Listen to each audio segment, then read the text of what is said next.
David makes just over $100,000 a year, and honestly, 10 years ago, that number would have felt like he'd made it. Like the stress was finally over, like money just wouldn't be a thing anymore. But here's what actually happens every month. The paycheck lands.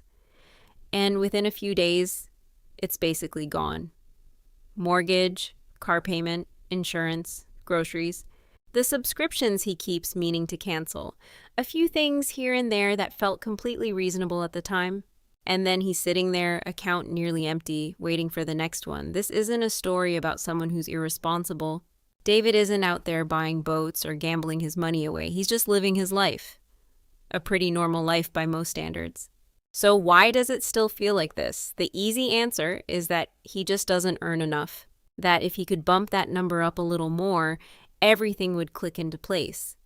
But when you actually look at the data, that explanation starts to fall apart pretty quickly. My name is Mary. I started this channel because I wanted to bring a female voice to personal finance on YouTube. Most of this space is dominated by men, but finance affects everyone. My background is in accounting.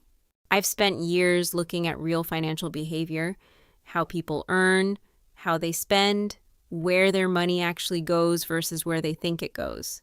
And one thing has always stood out to me. Income and wealth are not the same thing at all. I've seen people on modest salaries quietly build real financial security over time. And I've seen people earning very comfortable six-figure incomes who are genuinely stressed about money every single month. The salary wasn't the difference. Something else was. So today, let's actually dig into it. Why do so many people earning $100,000 a year or more still feel broke? Here's the thing that always stops people when I mention it. According to a recent survey by Lending Club, around 60% of Americans say they're living paycheck to paycheck. That on its own isn't too shocking, but when you break down who that includes, it's a lot of six-figure earners. People make $100,000 a year, some are making more, still running out of money before the next check arrives. That tells us something really important. This isn't a problem that just fixes itself when your income goes up. It's a structural problem, a pattern, and the name economists have given it is something called lifestyle inflation. Picture someone early in their career. They're making $50,000 a year, modest apartment, used car, cooking at home most nights. Life is simple, maybe a little tight, but they're managing. Then things start moving, promotions happen, the salary climbs.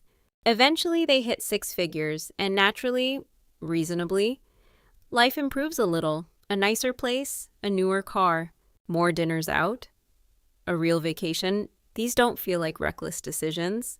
They feel like the point, like what you were working toward. The problem is subtle. The higher income that felt exciting when it arrived slowly becomes the new baseline, the new normal, and the extra money that was supposed to change everything never quite makes it far enough to actually build anything. There's another layer to this, and it shows up when you look closely at how middle-class budgets are actually structured.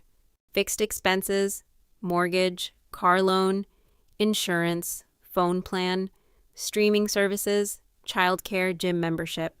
All those small recurring charges that felt totally fine to sign up for. The thing about fixed expenses is that once they're part of your life, they're really hard to walk back. So even before the month starts, a huge chunk of income is already spoken for. The paycheck arrives, it immediately flows out to cover commitments. And what's left isn't always as much as it looks on paper.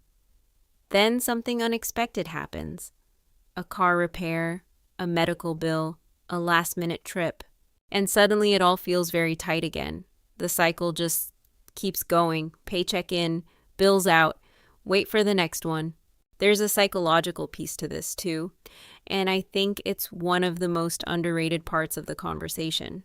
A lot of people, even high earners, organize their entire financial life around the paycheck cycle. Money comes in, bills get paid, spending happens, and then they wait. 2 weeks later, repeat. Even when the paycheck gets bigger, the structure of the cycle usually doesn't change. And that makes it really easy to want to keep pushing, investing, and saving into the future. Because when you're thinking in 2-week windows, decades feel abstract. This is the part I come back to constantly because I think it's the core of all of it. Income is money you earn while you're working. Wealth is money that keeps growing even when you're not. Someone earning $100,000 a year can still feel stuck if most of that income is going straight into maintaining their lifestyle. Meanwhile, someone earning less, but putting a consistent amount into investments, can quietly build something really significant over time. Because wealth comes from owning things. Investments, a business, real estate, assets that grow or produce income on their own, separate from however many hours you're working.